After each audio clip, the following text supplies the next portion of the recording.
Hello, credit union community. Here are your topics for today's show. First up, membership growth hit its lowest rate since 2011. Were credit unions ever winning on relevance or just renting it from auto dealers? Next, credit unions keep handing out budgeting tips and calling it financial well-being. But is that actually helping our members? And finally, AI could push U.S. fraud losses to $40 billion by 2027. So when any voice can be faked, does that change how you do marketing at your credit union?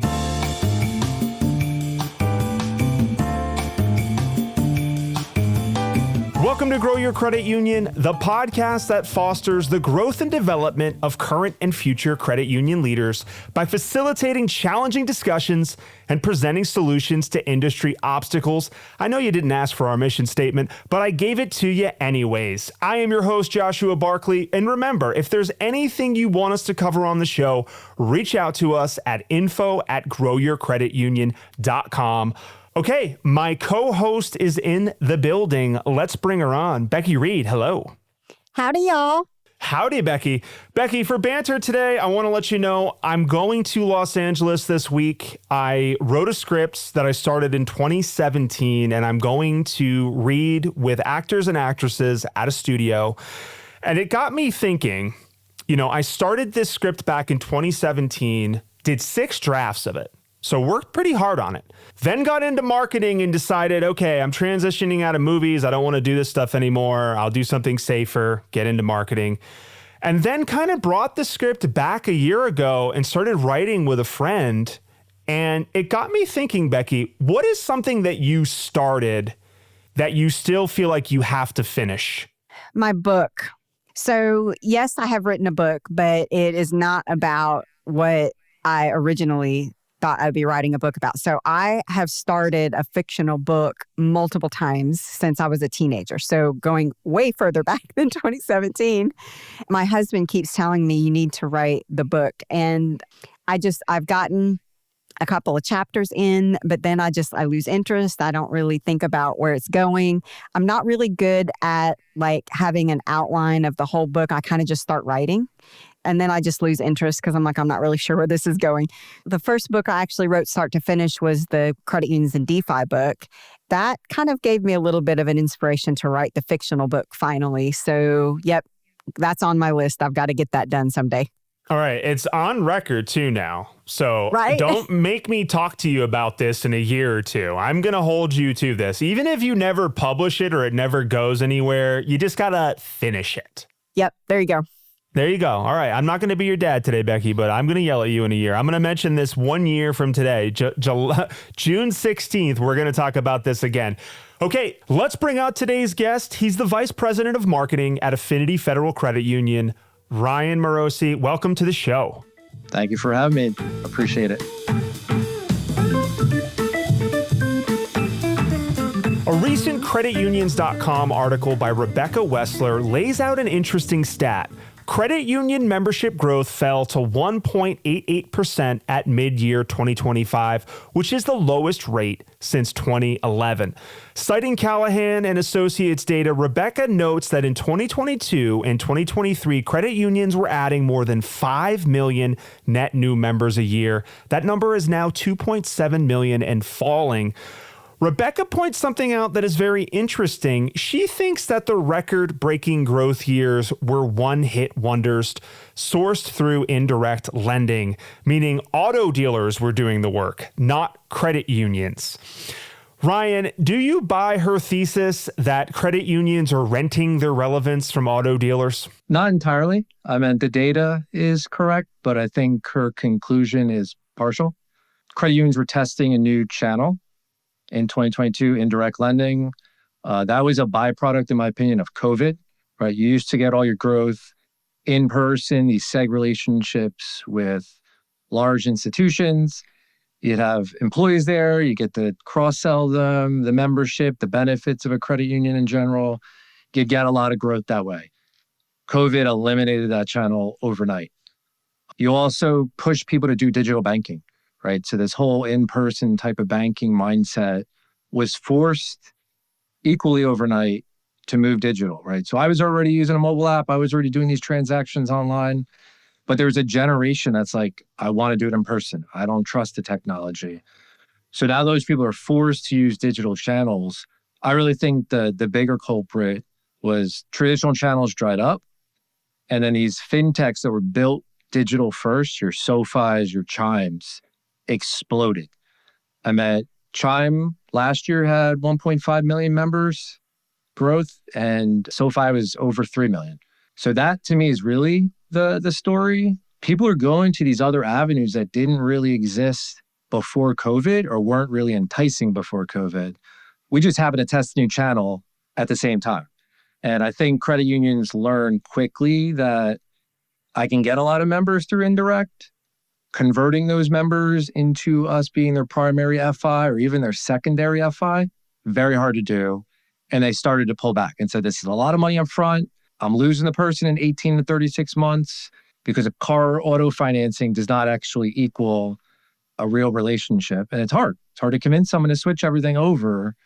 So they're pulling back now. And I think you're really seeing the effect of COVID and this push for digital, where maybe credit unions weren't always the strongest player in the space. Pushing back on Rebecca's article a little bit, I love it, Ryan, when we have a little bit of pushback. I think you make a good point that this is a little bit about the time period we were in. And you're right. The rise of the fintechs changed the equation on growth a lot. Becky, thoughts on this particular article? I've never been a fan personally of indirect. And to say that membership has grown because of indirect just from 2022, I think is not an accurate statement. I mean, we've been doing indirect for decades, and it's never led to a real relationship that Ryan talked about. It just never has. We become a finance company to that person, and credit unions are known for having better rates. And so a lot of people get a credit union loan through a dealership because that's the best rates.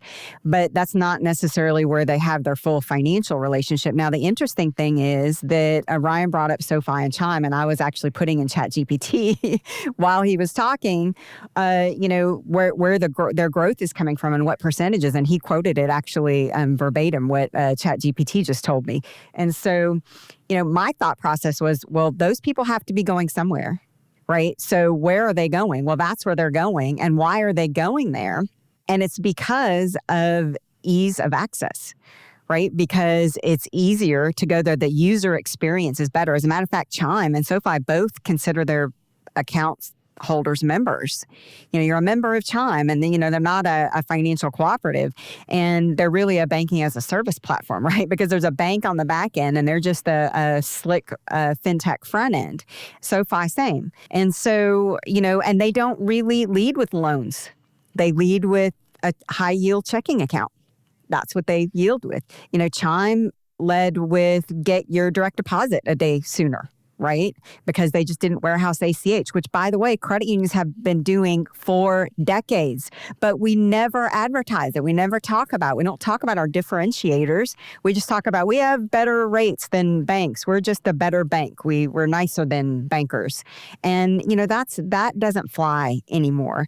And so I think that there's only so much of the market to go around. Here's an interesting stat for you. The credit union industry here in the United States, it's about an 8% market share.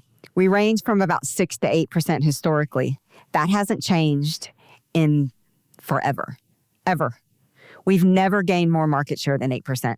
And so to focus on, we only had 1 million new members added last year, I think is the wrong thing to focus on. I want to push back a little bit, though, on you here, Becky.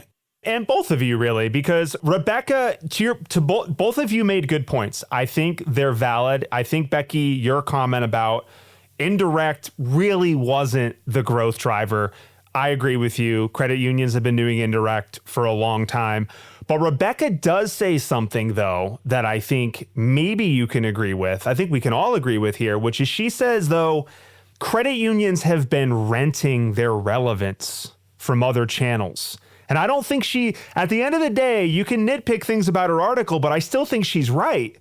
Wouldn't you agree? Like we're renting our relevance. If you're looking at Chime or SoFi, they're building their own relevance. If we're relying on auto dealerships to push products, we're renting relevance as an industry, no? I mean, if that's your only channel for growth, you're accurate.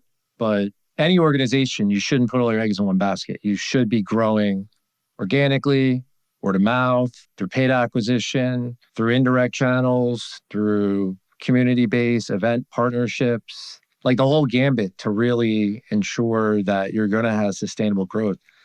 I think if there's a credit union out there that's like, oh, this is the channel we're going to do all our growth in and double, triple down on indirect, absolutely, right? They're putting their growth in the hands of someone who has no real connection to the credit union other than maybe commission or fees they get paid. So you're at fault in that situation. But at least here at Affinity, it was just another channel we tested. We found the right level of activity there, and it just complements all these other avenues that we do. So, yes to no, I would agree with that statement, but that would be saying you only use that as your growth channel. I agree with Ryan. There's multiple channels. I don't think that any credit union or any financial institution for that matter that has one channel for growth, regardless of if it's new members or checking accounts, deposit accounts, or lending relationships rate, that you just have a single channel that you utilize to gain those things at your financial institution. What I will say about indirect, though, is I always felt like indirect lending was like crack. It's a drug. Once you start, you cannot stop. And the margins are so thin, especially when, at post 2009, when interest rates went to almost zero. And, lending was running hot, but interest rates were super low, margins were super low. And so you had to make it up in volume. And, loans were paying off in 18 to 24 months.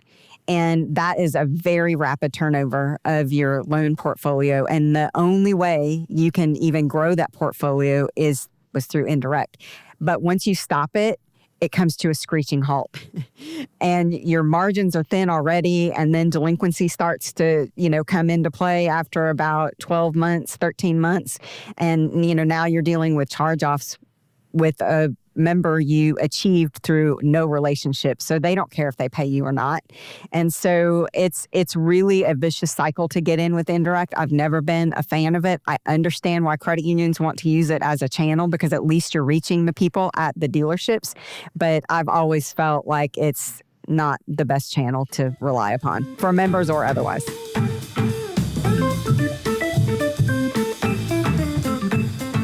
In an article titled Financial Wellbeing Isn't What You Think, Chris Howard of Callahan & Associates makes a distinction most of the industry he feels is getting wrong, which is that financial well-being, he argues, is not the same thing as financial health. Health, he says, is the math, income, savings, debt, credit score. Well-being, he says, is the emotional relationship a person has with money, confidence, control, peace of mind. And I think here's where Chris's argument gets a little spicy. He says credit unions keep defaulting to financial education and treating that as if it's the same thing as building financial well-being. I don't know if this is a tomato thing, Ryan, but do you agree with him? I agree on the definitions, right? I don't think they're the same thing. Financial education, health is those education tools, resources, calculators. Well-being is emotional connection you have with money. I think the two are connected, right? For you to have confidence in the decisions you make with your money and to have the strong emotional positive state around it, you have to have the competence underneath it. So if you're only measuring part of the equation, you're missing out, right? And I think that's where maybe some credit unions are getting it wrong is they only focus on the education piece and only measure that part. And you really have to measure both. I consider it like the healthcare space where I go into the doctor's office and say, I don't feel well.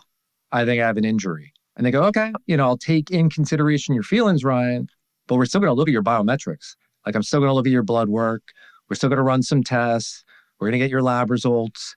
And then I'm going to take both pieces to get a complete picture of you to understand and diagnose what's wrong.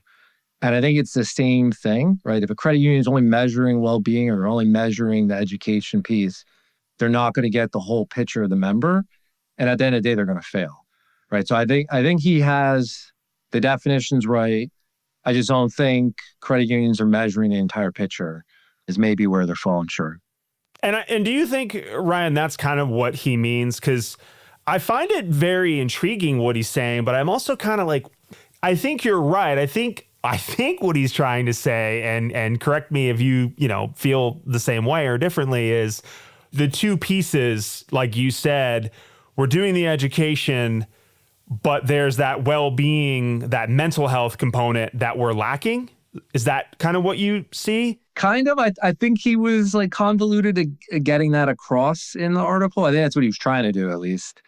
But it's not so black and white to the reader that that's what he was stating. I think he was trying, like, it sounded almost like credit unions are measuring the wrong thing. And I think they're just measuring an incomplete thing. So, maybe he just needs to subtly tweak some of his statements. But I think that's what he's trying to get across. Becky, financial well-being, financial education. Chris is making the argument that we're not doing anything to help with the well-being side. Well, I actually just made a comment on a LinkedIn article about this that Frank Diekman posted from CU Today. And I think for me, I was like, help me understand. If credit unions are really great at helping people achieve financial well-being, then why in the heck are all of our members being defrauded? So I'm like, let's not pay attention to financial well-being. To me, there was always this incongruence with financial well-being means debt is bad, but we're in the lending business and we offer credit cards and we tell our members to use a credit card. And then we turn around and tell them that they shouldn't go into debt and they should manage their budget better. We're talking out of two sides of our mouth. Now, there is certainly, from a financial well-being perspective, there's the right way to use credit, right? There's a safe way to use credit. There's a responsible way to use credit, and to make sure you're using it in that way so that you don't get out of control. But many times members come to us because they are out of control, right? They need our help because they're drowning because they haven't been able to manage things appropriately. Now, on the other side of that is the fraud that is happening. So account takeovers are happening all over the place, and AI is just making it worse, which I think is what we're going to talk about a little bit later. But billions of dollars every single year are lost to account takeovers and scams. And our membership is being targeted, particularly our core members, which are baby boomers and Gen X. That's where all the money is right now. And so the bad guys are targeting these folks, and they are being educated by the scammers to lie to their financial institution about what's happening. And so how do we do a better job with tackling that? My question, just to close out this segment on this article that I'm trying to wrap my head around, and Chris, who wrote this article, I'm not, I hope you take no disrespect. I think you wrote a very intriguing piece, and I'm just trying to just kind of dig into the roots and wiggle around and find myself in your head a little bit. But even if we do help members with financial well-being, how does that change the dynamic of, earlier you said, Becky, about our market share? I'm just trying to understand, like, if we actually help people with their financial well-being, because I'm just going to be honest with you, who could possibly have financial well-being with what's going on right now in the world? I mean, I certainly don't. You could give me several $1 million. I don't know if it's going to get inflated away next year. Like, I just don't know how much that helps the industry. Ryan, do you feel like if we're helping everybody with financial well-being, your credit union has this crazy amount of success that it didn't have before? I believe it's a component for that success, right? It shows what differentiates us from some of our counterparts. Like, they use it as a tagline in an ad and don't really put much weight behind that. I think if you're just going to talk about rates, you're just going to talk about products, every FI has products. Every FI has competitive rates. You need to have some other element, in my opinion, that separates you from the pack of why someone's going to choose you over another FI. And I think credit unions, and at least at Affinity, like, we genuinely care to help people, regardless of this dynamic that's kind of going on in the world that most of us have zero control over. But to kind of have some resource, you can lean on to help you alleviate some of that anxiety, even if it's just a friendly voice that is empathetic and going to listen and not necessarily cross-sell or sell you stuff, I think that helps, right? Like how much it's moving the needle, I think that's hard to quantify sometimes. But I believe it's a component that we at least need to succeed for the future. And that's why we've invested so much with Gallup. I mean, we're one of the earliest adopters of that financial well-being consortium. We have well-being counselors at Affinity that are not there to sell you products or push you into a rate. They're there genuinely for those empathetic conversations to kind of better understand, like, what are you really going through at your house? And like, what can we do to help? Right. And it's not necessarily always pushing product or trying to get you to use your credit card more. I might need to get rid of my therapist, Ryan, and start just banking with your credit union, man. I actually think that's a great idea. Before you mentioned the counseling, I'm thinking to myself, okay, Ryan, you're talking about how you help people with financial well-being, but like, how do you execute on that, buddy? Like but when you say that you have this team of counselors that I can call on and they're not going to try to sell me stuff, that is a huge service that maybe I would like to take advantage of. So kudos to you and what you're doing over there. Becky, anything you want to say to close out this segment? I just think I agree with what you said earlier, that we might need to just reimagine what that is. I think too that financial education or financial wellness to me might connotate something demeaning. Like I might feel like I'm somehow less than if I need to be financially educated. And so maybe there are different words that we can use around that. So I think we just need to reimagine what that really means.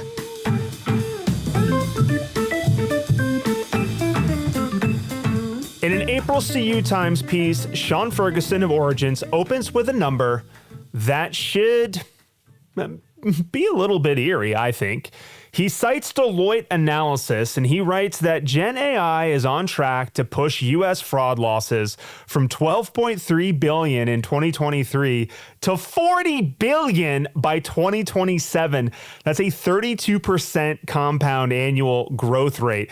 But Sean's larger point is that bolted-on fraud tools and manual reviews cannot keep up with AI fraud, especially as more applications start in digital channels where there's no familiar voice to verify.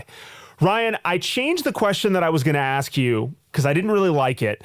And you're a marketing guy. And what I'm wondering from your standpoint is, in the age of AI-enabled fraud, does all this stuff change how you do marketing at your credit union? Less changes to the marketing, more changes to back-end systems and processes we have in place, right? Like, I know your original question was like, knowing your member, is that a liability? Or is that still a selling point? I think it's still a selling point. I just think the definitions changed, right? Like, it used to be, I see your face, you come in, now I know that's you. I think the system's now to have multiple layers, right? Like, I have to use voice ID, I have to use face identification, but I need to run that through the same level of sophisticated AI tools to then do multi-factor with the device. But it's got to be seamless for the member. Like, they need to almost feel like it's an effortless flow from start to beginning. And all of these things on the back end are kind of working in seamless fashion with one another to prove you are who you say you are. But the marketing messaging still sticks the same, in my opinion, right? Like, I'm still selling you on that differentiator. We just talked about the well-being and that component, the community-based efforts that we do to make your local communities better, whether it's sponsorships, grants, volunteerism we do. None of that changes because of the AI fraud. It's really the back end, behind the scenes stuff, in my opinion, that changes the most.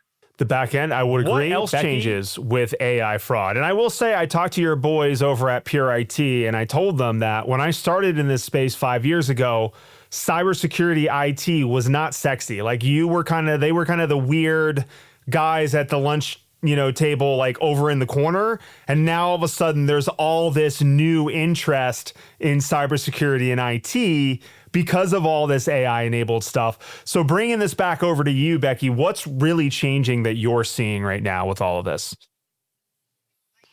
Well, I think that there's emerging now. Ryan talked about, behind the scenes back office, and I can tell you that the speed of AI really does make the siloed systems that we use in the back office, the batch processing systems, the slow, antiquated yet ways we do business, AI takes advantage of those things. And we are not able to keep up quick enough. And I think there is this merging of, used to be cybersecurity, like you said, used to be there was a CISO, right? A chief information security officer that focused on things like your network security and, making sure your firewalls, were secure and stuff like that. And it really didn't have to do anything with risk management inside of the credit union. So a lot of times you would have a risk management person that would be looking at payments, risk and looking at, digital banking, login risk and things like that. And there's really this converging of information security because, look, everything that we offer our members today is digital. You just said it. And that involves IT. So no more is internal risk mitigation strategy and external network risk mitigation strategy two different things. I think that the information security officer and the risk management officer inside the credit union are now one and the same. And I think that is a stance that more credit unions need to start taking, that the fraud that your members are seeing with account takeover is not really that much different than what we're seeing with the DDoS attacks that are hitting our firewalls every day. So I think it requires, we've talked about this a lot on this show, it requires a changing of the mindset. And I think it's really important what Ryan said too about how, we used to know our members' faces, right? They would come into the branch and we would know, hey, you're not Ryan. Hang on a second. I know Ryan. And you're not Ryan. And so get out of here, right? Well, now we don't know Ryan. And our digital tools that we use every day only know Ryan by his login or whatever multi-factor authentication tools that we're using to try to identify him, most of which AI can bypass or can fool or trick or take over. And so what can we do to think holistically about what security really means, not just from a network perimeter perspective, but also from a member perspective? Oof, so much to unpack there, Becky. I do like what you said about how we knew the member in the branch. It even makes me think like we talk about our differentiators, we really know people, but really it's changing how we know somebody, right? Like now it's through these digital channels. Like it's just, I used to know you in person. Now I have to know you in a different way. You mentioned, Becky, the tech stack, and I heard you, Ryan, kind of like agreeing about how this antiquated tech stack that we use is very easy to manipulate, very easy to infiltrate. Is that something we can do away with, Becky? I mean, the core systems that we're all tethered to in this industry are from the Atari age.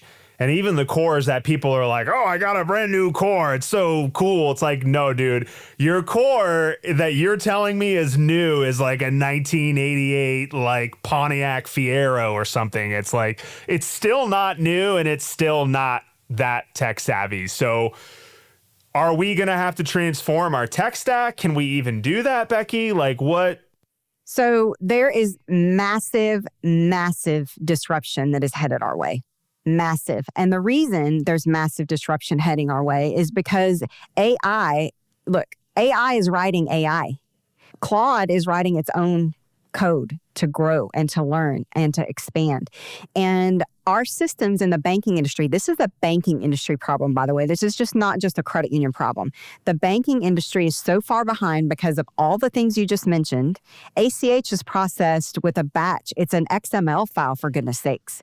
And that is so far outside of what the future looks like that I am concerned that our industry is not going to be able to keep up with the disruptive elements that are already hitting us. Look, we have blockchain technology. We have payments disruption with stablecoin rails. Visa and MasterCard are probably going to be going away. We have AI and agentic AI that is going to start using digital wallets for payments. We have autonomous cars that are coming out that are going to completely disrupt lending. We're going to start digitizing and putting on chain real world assets like our house. Now people can sell tokens tokens to their own house to raise money. They don't need to borrow money from a financial institution. And so those are things that are disruptive on their own. But then we look at the systems that we're using, and there's massive disruption coming. And so we really have to be on our guard and thinking differently and understanding these disruptive technologies that are about to come in and trying to use them in ways that make a difference. So what I'm going to mention is we talked about, knowing people when they come in. Well, how can we in a digital way, and I can tell you Bank Socialist solved this, by the way, so call me. But John's a software developer. He's like, this is a problem, right? How can I build software that does what a human used to do when Ryan came into the branch? How can I make sure that that is really Ryan? And not using multi-factor tools that have all been compromised by now, because the Equifax breach, everything is known by everybody, and all of our data has been out there 25 times. So how can we use software and AI to beat AI? Okay, that brings us to the end of the show. Ryan, give me your final thoughts, plugs, anything you want to share. I do appreciate you having me on. It was an interesting roundtable approach to a podcast. I did like it.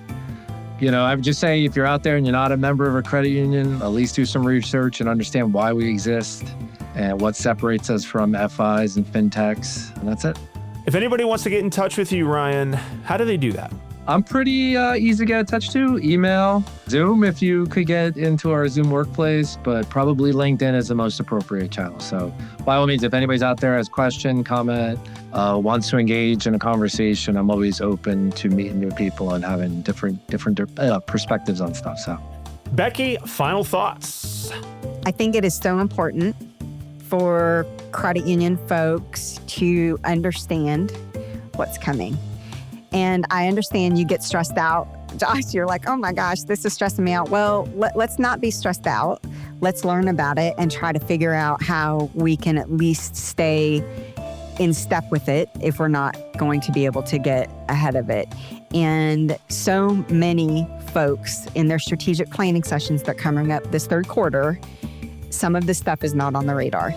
And if you're only doing a strategic planning for 1 year and you're not thinking about what's going to happen in 3, 5, or even 10, we might be completely wrong about what happens in 10 years, but at least starting to think about those things is important. So I really recommend that you have a strategy session before your strategy session, which is just to really understand some of these disruptive technologies that are coming down the pike and get an opportunity to really think about what they could mean for your financial institution. If anybody wants to get in touch with you, Becky, how do they do that? LinkedIn, baby. LinkedIn, baby. I want to give a special thanks to our guest. I want to give a special thanks to my co-host and, most importantly, our listeners for continuing to support and listen to another episode of Grow Your Credit Union. If you like the show, follow us on your podcast player of choice. And if you want to be a guest or would like to talk about sponsorship opportunities, head to growyourcreditunion.com to learn more. Thank you for listening, and we will see you next time. Take care. Bye-bye.